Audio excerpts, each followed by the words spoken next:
أما بعد فأعوذ بالله من الشيطان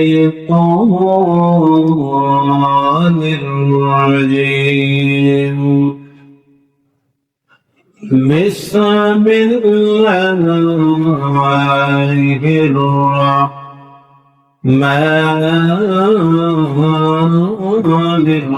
الرحيم.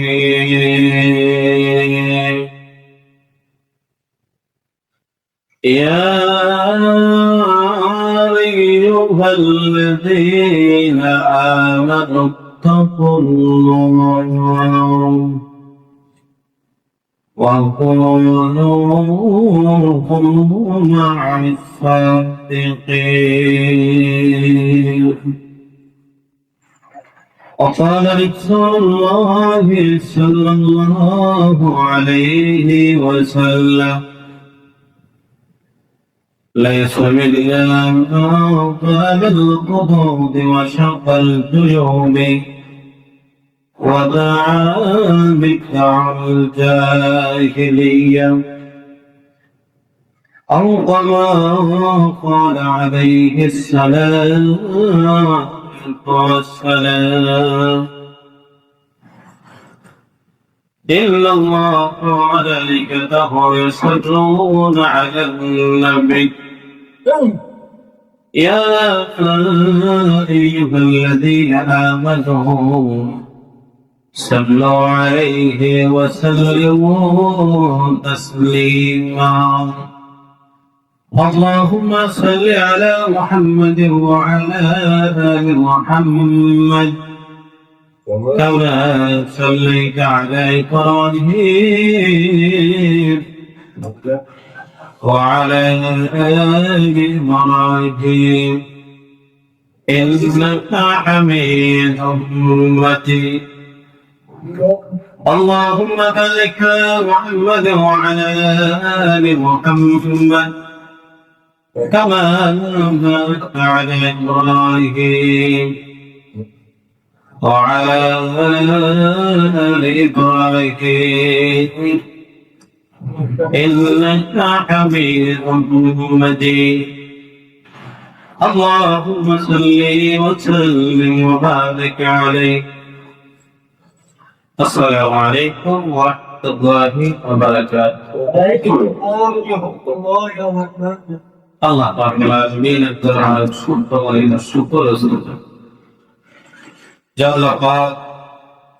অত্যন্ত দয়া করে, মায়া করে, মহব্বত করে আমাদের সবাইকে আল্লাহ রাব্বুল আলামিনের পরিচিত স্থানে আসার এবং বসার তৌফিক দিয়েছে। তাই আমার অন্তরস্থল থেকে মহব্বতে জোরে সরে বলে আলহামদুলিল্লাহ। এটা মাস চলতেছে মহরম মাস। কি মাস? মহরম মাস। আল্লাহ রাব্বুল আলামিন এই মাসে অনেক ঘটনা ঘটিয়েছেন। তার মধ্যে সবাই জানে যে একটা ঘটনা সব থেকে হৃদয় বিদায়ের ঘটনা হলো কারবালার ঘটনা। এই ঘটনা সবাই এদিকে তাকায়, প্রমাণ এদিকে তাকায় দেখুন, একটু জিজ্ঞাসা করলে কয়ে হুসাইন এবং হাসাইন রাদিয়াল্লাহু তাআলা তারা দুই ভাই, দুই ভাই ছিল। হাদিস শরীফের মধ্যে আছে আল হাসান ওয়াল হুসাইন সাইয়্যিদা শাবাবি আহলিল জান্নাহ। আবু সাঈদ খুদরী রাদিয়াল্লাহু তাআলা থেকে বর্ণিত, তিনি বলেন রাসূল বলেছেন যে তার দুই ভাই হলো জান্নাতি যুবকদের সর্দার। জান্নাতি তাদের মা কেমন ছিল? ফাতেমাতু সাইয়্যিদু শাবাবি আহলিল জান্নাহ।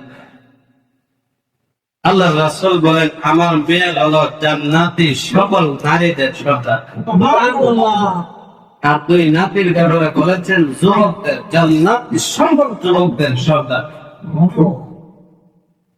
শুধু তাই নয়, রাসূল হাদিস শরীফের মধ্যে বলছেন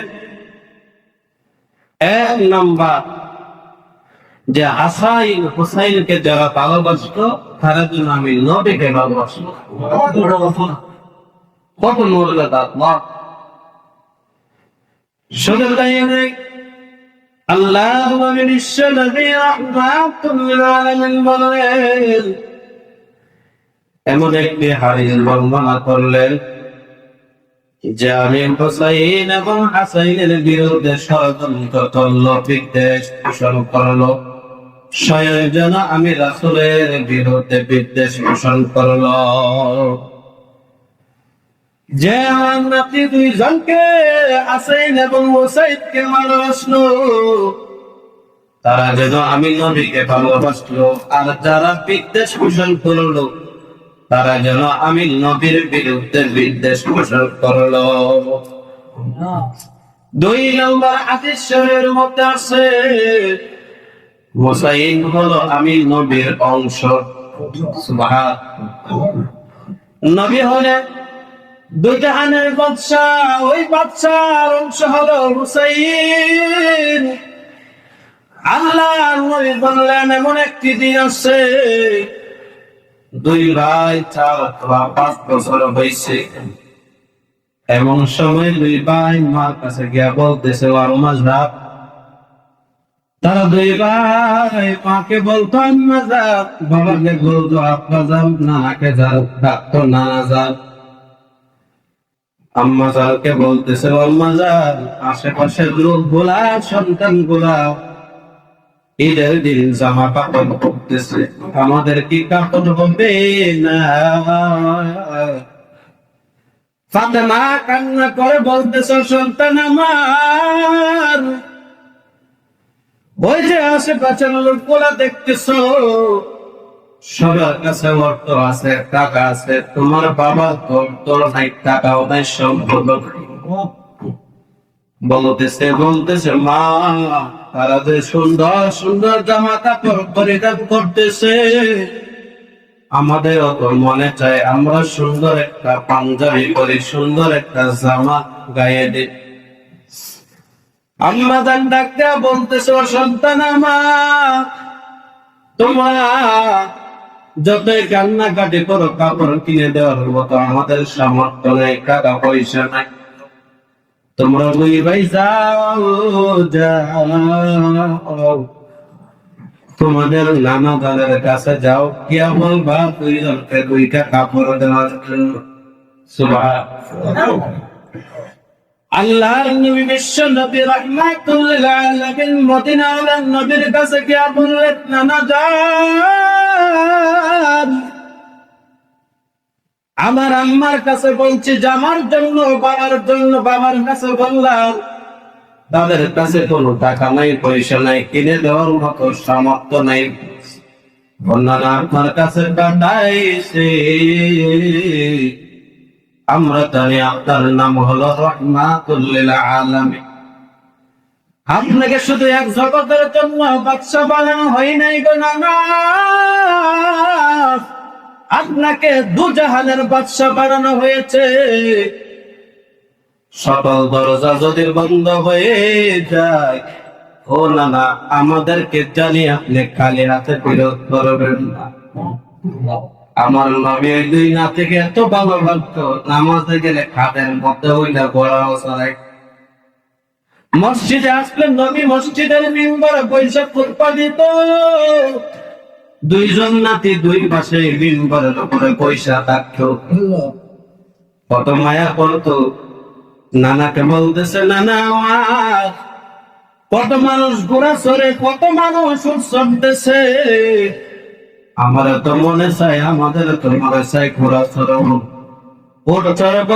নানা বলতেছে, তোমাদের জন্য যদি আমি ঘোড়া হয়ে যাই, তোমরা কি চড়বা?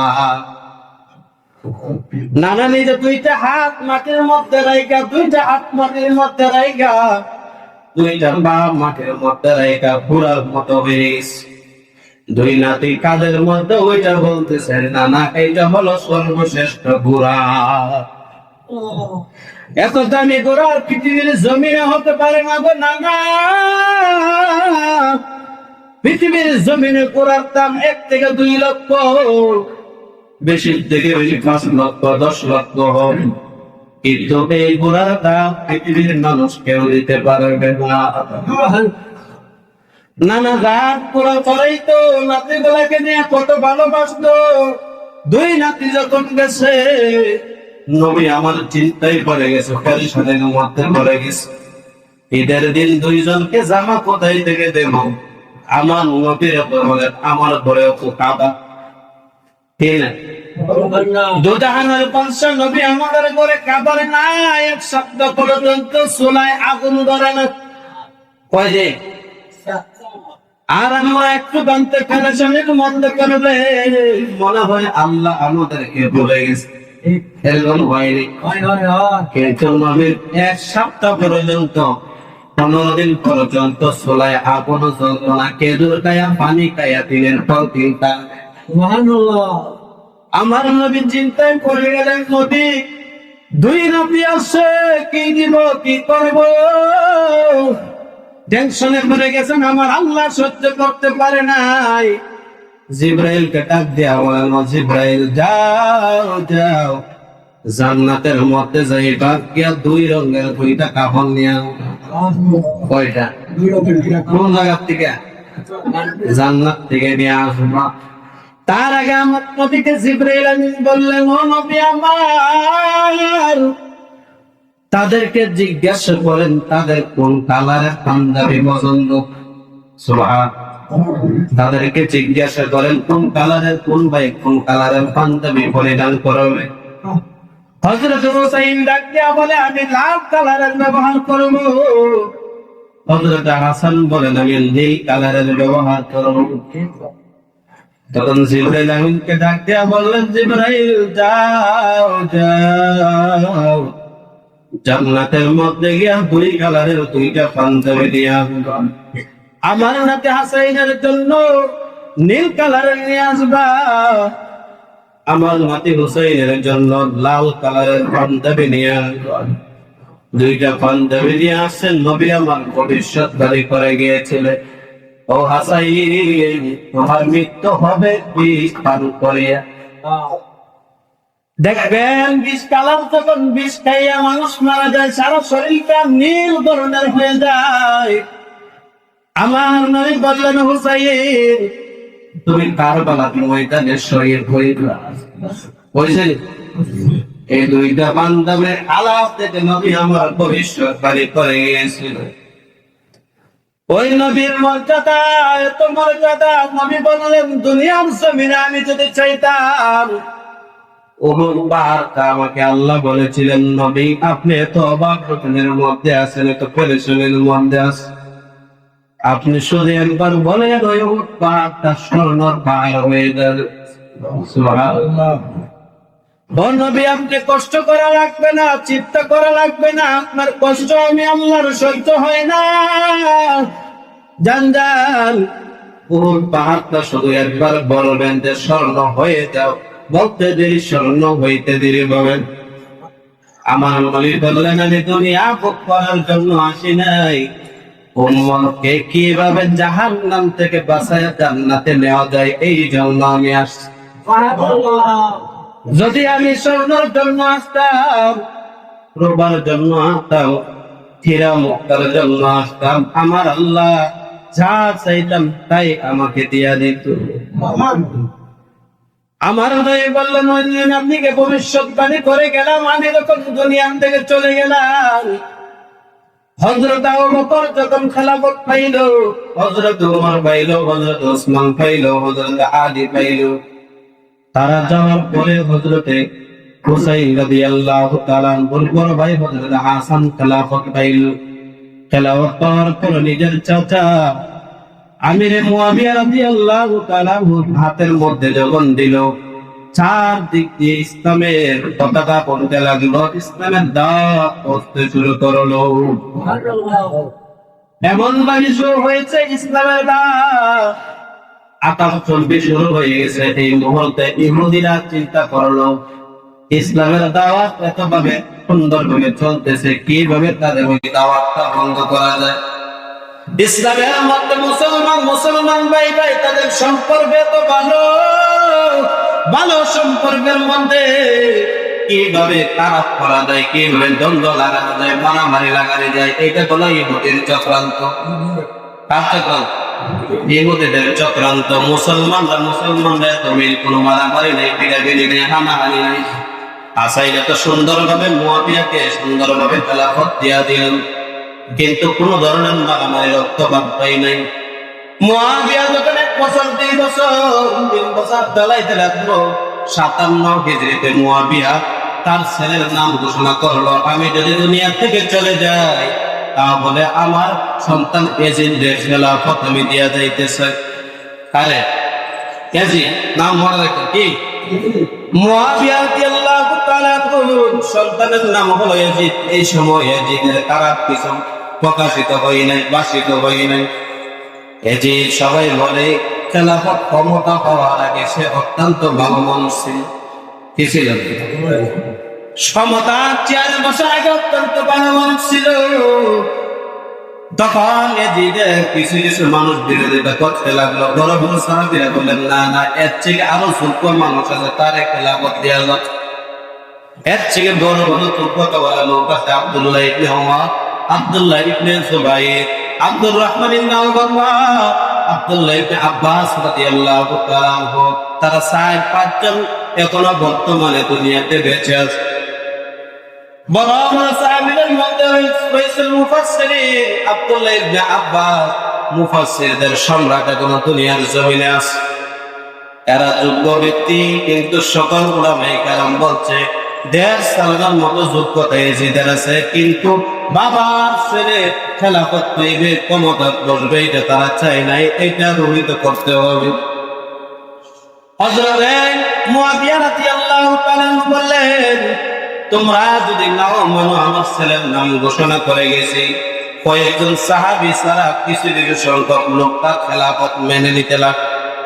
মুয়াবিয়া রাদিয়াল্লাহু তাআলা আনহু এই সময় দুনিয়া থেকে 60 হিজরিতে 4 রজব দুনিয়া থেকে বিদায় হয়ে গেছে। 60 হিজরি 4 রজব দুনিয়া থেকে বিদায় হয়ে গেছে।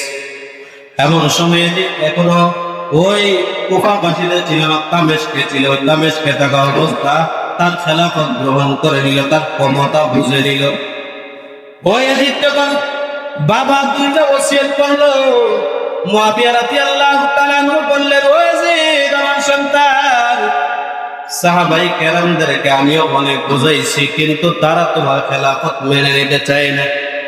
4-5 জন যদি মেনে না নেয়, তোমার খেলাফতের কোনো ভ্যালু থাকবে না। কারণ হলো তারা হলো সবথেকে বড় বড় সাহাবা। তোমার কোনো ভ্যালু থাকবে না, তোমার ওই খেলাফতের কোনো মূল্য থাকবে না। আমি তাদেরকে অনেক বুঝাইছি, কিন্তু তারা বুঝে নাই। কিন্তু তোমাকে 2টা শর্ত বুঝাইয়া দেয়, তোমাকে 2টা ওসিয়ত করে দেয়, তাদের বিরুদ্ধে আমি অ্যাকশন নেই নাই। কারণ হলো তারা নবীর সাহাবী। তারা কি নবীর সাহাবী? আমি 2টা ওসিয়ত তোমাকে দিয়ে যাই। 1 নম্বর ওসিয়ত হলো, তুমি তাদের সঙ্গে নরম গলায় কথা বলবা, নরম ভাবে কথা বলবা, সুন্দর ভাবে কথা বলবা। তোমার কথা থেকে যেন কোনো বিয়াদবি প্রকাশ না পায়। 2 নম্বর, তারা মর্যাদা পূর্ণ সাহাবী, তারা মর্যাদাবান। তাদের মর্যাদা কখনো তুমি নষ্ট করিও। কয়টা নজিও? একটা হলো তাদের সাথে নরম গলায় কথা বলবা, কখনো বিয়াদবি করবে না। 2 নম্বর হলো তাদের যে মর্যাদা আছে, কখনো তোমরা মর্যাদা নষ্ট করিও। 2টা ওসিয়ত করে গেলেন। তখন দুনিয়া থেকে যখন বিদায় হয়ে গেলেন 61 হিজরিতে, কারবালার প্রান্তে আপনার সব ঘটনা শুরু হয়ে গেছে। 3টা জায়গার কথা মনে রাখবেন। 1 নম্বর হলো মদিনা। 1 নম্বর কি? মদিনার গভর্নর বানিয়ে ওয়ালিদ ইবনে উকবা। 2 নম্বর বসরার গভর্নর বানিয়ে দিলেন উবাইদুল্লাহ বিন জিয়াদকে। 3 নম্বর হলো আমি বললে ওই কুফাবাসীর গভর্নর বানিয়ে দিলেন বশির ইবনে নুমানকে। কয়টা হয়েছে? এই 3টা মান মনে রাখবেন। কুফাবাসীরা বাবা হুসাইন রাদিয়াল্লাহু তাআলা ওকে চিঠি দিতে লাগলো, দেয়া বলতেছে, ও হুসাইন, তুমি তো সাধারণ কোনো মানুষ না, আমরা ইয়াজিদের খেলাফত মেনে নিতে চাচ্ছি না। তুমি যদি আসো, আমরা ইয়াজিদের বিরুদ্ধে 1 লক্ষের উপরে মানুষ, আমরা এখনো যুদ্ধ করার জন্য প্রস্তুত আছি। কে আছে? একটু ঘরে এমন কোশ্চেন সুবহানাল্লাহ, একটু ঘরে বললাম নাউজুবিল্লাহ। কারণ হলো তারা ষড়যন্ত্র করতেছে। মদিনা যখন আসছে, মদিনার যে গভর্নর ছিল, গভর্নর দুইজন লোককে ডাক দিছে, আব্দুল্লাহ ইবনে সুবাইরকে ডাক দিছে তার ওই কামরা ঘরে যাওয়ার জন্য। যখন গেলেন আব্দুল্লাহ ইবনে সুবাইর, তখন যাওয়ার সাথে সাথে হুসাইন বলতেছে মনে হয় আমাকে ডাক দিবে। তাদেরকে বলতেছে তোমরা দুইজন এজিদের পক্ষে আমার কাছে বায়াত হয়ে যাও। তারা দুইজনে কি বলতেছে? বায়াত হয়ে যাও। হুসাইন বললেন না না, আমরা তার কাছে বায়াত করব না। তিনজন সাহাবী সরাসরি হুসাইন রাদিয়াল্লাহু তাআলা পরিবারের ভিতরে বলতেছে আমরা ওইটা মানি না, বাবার ছেলে খলিফা হবে, ক্ষমতার চেয়ারে বসবে, যোগ্য যোগ্য ব্যক্তি থাকতে এটা আমরা চাই না। যদি অন্য কাউরে দেয় বায়াত করে 100 বার রাজি আছে। কয় ভাই? 100 বার রাজি আছে, 1000 বার রাজি আছে। কারণ বাবার ছেলে ক্ষমতায় বসবে এটা চাই না।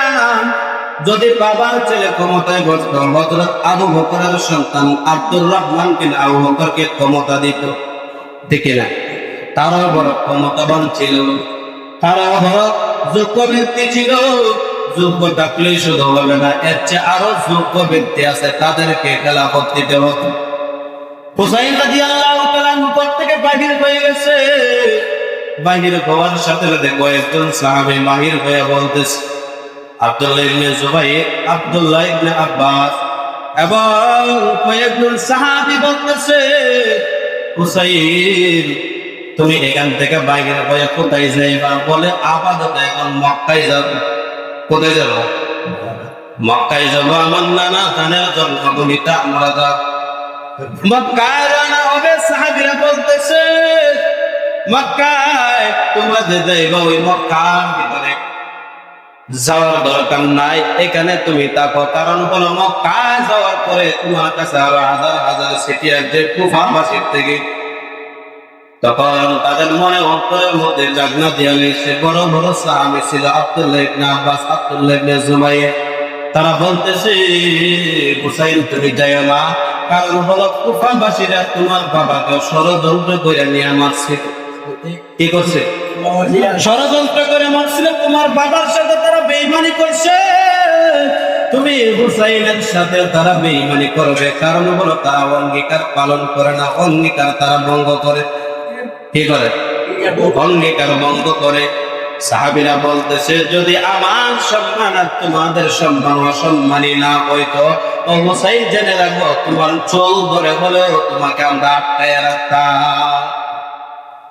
যদি তোমার মান সম্মান নষ্ট না হয়, আমাদের মান সম্মান যদি নষ্ট না হইতো, তোমাকে কিভাবে আটকানো যায়? কারণ হলো আমরা জানি তুমি এই জায়গার মধ্যে গেলে আর ফিরে আসবা না। ওই জায়গা থেকে এজেন্ট অর্ডার দিল তাড়াতাড়ি কইরা হুসাইনকে গ্রেফতার কর। কি করো? গ্রেফতার করো। যদি আমার বায়াত তারা গ্রহণ না করে তাহলে তাকে গ্রেফতার করো। হুসাইন রাদিয়াল্লাহু তাআলা এই মুহূর্তে বাহির হবে। আব্দুল্লাহ ইবনে জুবাইর, আব্দুল্লাহ ইবনে আব্বাস রাদিয়াল্লাহু তাআলা আনজা দিয়া কইরা কান্না করতেছে আর বলতেছে ও শহীদ, ওই কুফার দিকে তুমি যাইও না, কুফার দিকে যাইও না। কারণ হলো আমি দেখতেছি তোমাকে আর হুসাইন ডাকিনে, তোমাকে আমি শহীদ বলে ডাকতেছি। সুবহানাল্লাহ। তাদের মনে জাগ্রত হয়ে গেছে, জাগনা হয়ে গেছে। এই দুনিয়া যদি মানুষ বেঈমানি করে, কুফাবাসীর মতো বেঈমানের জগতে আর না। কুফাবাসীরা 1000, 2000, 3000 মতো সিটি বানাইছে। হুসাইনের মনে মনে চিন্তা ছিল কুফাবাসীরা আমার বাবার সাথে বেঈমানি করছে, এখন মনে হয় ভালো হবে। তাদেরকে দাওয়াত দেওয়া হোক, তাদেরকে কোরআন বোঝায়া হোক, সুন্নাহ বোঝায়া হোক, হাদিস বোঝায়া হোক, তাদেরকে দ্বীনের লাইনে আনা যায়। কিন্তু তাদের ভিতরে যে বড় বেঈমানি ছিল হুসাইন রাদিয়াল্লাহু তাআলা জানতো না। কিন্তু দেখবেন কিছু কিছু মানুষ আছে, আপনি চিন্তা করবেন এই মানুষটা ভালো হোক, কিন্তু আরো দেখা যায় দিন দিন খারাপ আছে না? খারাপ হয়। কারণ হলো তার কপালে কোনো হেদায়েত নাই, তার কপালে কি নাই? ওই কুফাবাসীর কপালে কোনো কি ছিল না, হেদায়েত ছিল। হুসাইন রাদিয়াল্লাহু তাআলা আনহু মক্কায় উপস্থিত হইয়া তার ভাই চাচাতো ভাই মুসলিম ইবনে আকিলকে কুফার মধ্যে পাঠাইছে কুফার অবস্থা জানার জন্য। কিসের কুফার অবস্থা জানার জন্য পাঠিয়েছে। মুসলিম ইবনে আকিল ওই জায়গার মধ্যে পৌঁছে যাওয়ার সাথে সাথে 12,000 হুসাইন রাদিয়াল্লাহু তাআলা আনহুর পক্ষে মুসলিম ইবনে আকিলের হাতে ধরে 12,000 মুসলমান এবং বায়াত হয়েছে। কয় হাজার? 12,000 বায়াত হওয়ার সাথে সাথে মুসলিম ইবনে আকিল একটা গ্রুপ পাঠাইছে। গিয়া বলে হুসাইন রাদিয়াল্লাহু তাআলা আনহুকে যে চিঠিগুলা পাঠাইছে এই চিঠিগুলা সত্য এবং তারা হুসাইনের পক্ষে আছে। কি আছে? হুসাইনের পক্ষে আছে। তারা 12,000 বায়াত হয়েছে। এই সময়কালীন যখন বায়াত হয়েছে কথা পাঠাইছে তো পাঠানোর সাথে সাথে মুসলিম ইবনে আকিল একটা বাড়ির মধ্যে গিয়া ঢুকছে। ওই ব্যক্তির নাম হলো হানি ইবনে উরওয়া। নাম কি? হানি ইবনে উরওয়া। পরে যখন অবস্থান করলো, তখন এই অবস্থাটার মধ্যে ইয়াজিদ চিন্তা করলো বশির ইবনে নু'মান তিনি কোনো পক্ষান্তর নিচ্ছেন না, কোনো অ্যাকশন নিতেছে না। কারণ হলো বশির ইবনে নু'মান তিনি একজন নরম মনের মানুষ ছিলেন। কি ছিল?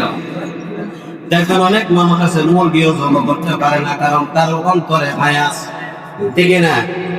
বশির ইবনে নু'মান চিন্তা করলো আমি নবীর বংশের উপরে আঘাত করবো, নবীর নাতির উপরে আঘাত করবো, এটা তো আমার দ্বারা সম্ভব নয়, কোনোদিন সম্ভব হবে না। এই চিন্তা করে ইয়াজিদ গভর্নর পরিবর্তন করে বলেছে। কি বলেছে? উবাইদুল্লাহ ইবনে জিয়াদকে বসরার গভর্নর এবং কুফার গভর্নর পুরোটা দায়িত্ব দিয়ে দিচ্ছে। কারণ হলো উবাইদুল্লাহ ইবনে জিয়াদ স্বৈরাচারীর একটা তার মধ্যে একটা মন মানসিকতা আছে। স্বৈরাচার কিসারে মানুষের উপরে জুলুম করতো, এইরকম একটা মন মানসিকতা তার মধ্যে ছিল। উবাইদুল্লাহ ইবনে জিয়াদকে যখন গভর্নর বানায় দিল, তখন সাথে সাথে গ্রেফতার জারি করা হলো। ও মুসলিম ইবনে আকিলকে যে জায়গার মধ্যে পাইলা ওই জায়গার মধ্যে গ্রেফতার করতে হবে। কি করতে হবে? এতদিন কয়েকদিন হয়ে গেল, বশির ইবনে নু'মান বলে আমি একসাথে দেই নাই, কারণ নবীর বংশের উপরে আমি হাত বলতে পারবো না, কথা বলতে পারবো না। এই কারণে ইয়াজিদ চালাকি কইরা ওই জায়গার মধ্যে উবাইদুল্লাহ ইবনে জিয়াদকে দায়িত্ব দিয়া দিছে। উবাইদুল্লাহ ইবনে জিয়াদকে দিয়া যে দায়িত্ব পালন করতে পারবে, বশির ইবনে নু'মানকে দিয়ে দায়িত্ব পালন করতে পারবে না। উবাইদুল্লাহ ইবনে জিয়াদ গ্রেফতার জারি করলো, যে জায়গার মধ্যে পাইবা সেই জায়গার মধ্যে তোমরা ওই জায়গার মধ্যে তাকে বন্দী করে ফেলবা। যখন দেখলো হানি ইবনে উরওয়ার ঘরের মধ্যে কুচখবর নিয়ে ঘরের মধ্যে আছে, তখন হানি ইবনে উরওয়াকে আপনার গ্রেফতার করে নিল। কি করছে? হানি ইবনে উরওয়াকে গ্রেফতার করে নিল। হানি ইবনে উরওয়াকে বাঁচানোর জন্য 20,000 সৈন্য বাহিনী নিয়ে ছুটানোর জন্য গেছে। কয় হাজার? মুসলিম ইবনে আকিল হযরত হুসাইন রাদিয়াল্লাহু তাআলা আনহু চাচাতো ভাই। হানি ইবনে উরওয়াকে বাঁচানোর জন্য, ছুটে আনার জন্য 20,000 সৈন্য বাহিনী নিয়ে গেলেন।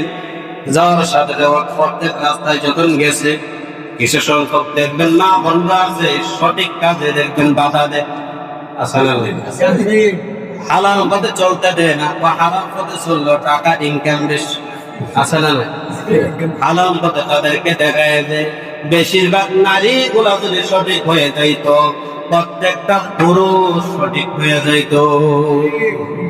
কারণ নারীর কারণে মানব দেখবেন বাটপারি হয়। আছে না? নারীর কারণে স্বামীগুলা চিটারি করে বাটপারি করে সুদ খায় ঘুষ খায়, কারণ হলো তার চাহিদা বেশি। কি বেশি? চাহিদা বেশি। কারণে স্বামী বাটপারি করে চিটারি করে। ওই মুসলিম ইবনে আকিল যখন চলে যাইতে আসলেন 20,000, এমন সময় রাস্তার মধ্যে কারো মা, কারো বোন, কারো ভাই, কারো আত্মীয় স্বজন এসে বলতেছে এটা তো মুসলিম ইবনে আকিলের বিষয়, তোমরা কেন যাইতেছ? তোমরা কি আমাদেরকে এতিম করতে চাও? তোমরা কি আমাদেরকে বিধবা করতে চাও? ওই কথা শুনে কিছু কিছু মানুষ পিস্তিকা হয়ে গেছে। ঠিক আছে? পিছন থেকে সরতেছে আস্তে আস্তে কইরা। মুসলিম ইবনে আকিল বলেন এক সময় আমি তাকায় দেখলাম আমার পিছনে মাত্র 100 জন। কয়জন? কয় হাজার আছে? 20,000। কয় হাজার? 20,000 লোকের মধ্যে মাত্র 100 জন। কিছুক্ষণ পরে তাকে দেখলাম মাত্র 40 জন। এর কিছুক্ষণ পরে তাকায় দেখলাম আমি ছাড়া আর কেউ। এটার নাম হলো শিয়া। এটার নাম কি মনে রাখবেন, যারা গেছে এটার নাম হলো শিয়া। কারণ হলো তারা সুবিধাবাদী, কিবাদী, মুসলিম না আকিল বলে। আমি তখন তাকায় দেখলাম আমার সামনে মানুষ নাই, পিছনে মানুষ নাই, ডাইনে মানুষ নাই, বামেও মানুষ নাই। তখন আমি একা একা ৬,০০০ সৈন্যবাহিনীর সাথে আমি একা একা যুদ্ধ করছি। কয় হাজার? ৬,০০০ সৈন্যবাহিনীর সাথে যুদ্ধ কইরা আমি হঠাৎ করে তাকায় দেখলাম তারা একদিকে চইলা যাইতেছে, আমিও একদিকে চইলা গেলাম। হঠাৎ করে ঘরের ভিতরে দেখলাম একজন বৃদ্ধ মহিলা। আমি ডাক দিয়া বললাম, বৃদ্ধ মহিলা, আমি তো রাস্তা, আমি তো হযরত হুসাইন রাদিয়াল্লাহু তাআলা আনহুর দূত হিসেবে আসছিলাম। ওই কুফাবাসী কি অবস্থায় আছে, তারা কি ষড়যন্ত্র করে কিনা, ভালো আছে কিনা এটা দেখার জন্য আপনি যদি আমাকে একটু আশ্রয় দিতেন। ওই মহিলার নাম ছিল দোয়াওয়া। কি ছিল মহিলার নাম? ছিল দোয়া। মহিলা বলতেছে ঠিক আছে, আমি রাতের বেলা তোমাকে জায়গা দিতে পারবো। হঠাৎ করে রাতের বেলা যখন খাবার নিয়ে হযরত মুসলিম ইবনে আকিলের ঘরের মধ্যে গেলে তার সন্তান এসে বলতেছে, মা মা তারে খাবার দিতেছ, তারে পানি দিতেছ। বলতেছে একজন লোক অপরিচিত, তিনি নাকি সফরে আসছে, আমরা ঘরের মধ্যে অবস্থান করতেছে। গিয়া থেকে যার বিরুদ্ধে গ্রেপ্তার জারি হয়েছে এদি তার বড় মা হানি দিতেছে, কামড় দিতেছে। তখন এই কথা শোনার পরে মুসলিম ইবনে আকিলকে উবাইদুল্লাহ বিন জিয়াদ ডাক দিয়া বলতেছে, তারে তাড়াতাড়ি করে আমার কাছে নিয়ে আসো। ছাদের উপরে তুইলা এই সময় আপনার পাঁচতলা বিল্ডিংয়ের উপর থেকে হত্যা করছে, পালাইয়া গেছে, হত্যা করছে। হত্যা করার পর ওই জায়গার থেকে একটা দিছে যে তোমরা একজনকে বলছে তুমি তাড়াতাড়ি যাইবা হুসাইনের কাছে, সে যেন কোপাত না আসে, সে যেন কিনা আসে। তারা আগেও ছিল বেঈমান, এখনো তারা বেঈমান। আগে ছিল তারা ষড়যন্ত্রকারী, এখনো তারা ষড়যন্ত্রকারী। তারা মানুষ হতে পারে না। তারা কি হতে নাই? মানুষ হতে পারে না। আমাকে আনছে, আমি হত্যা হয়েছে, কোনো অসুবিধা নাই, কিন্তু নবীর নাতি হুসাইনকে যেন এই কুফাত না আসে কে ধরবে। সুবহানাল্লাহ। আল্লাহ যেন আমাদের সবাইকে বুঝার মতো তৌফিক দান করে। সকলে বলে আমিন।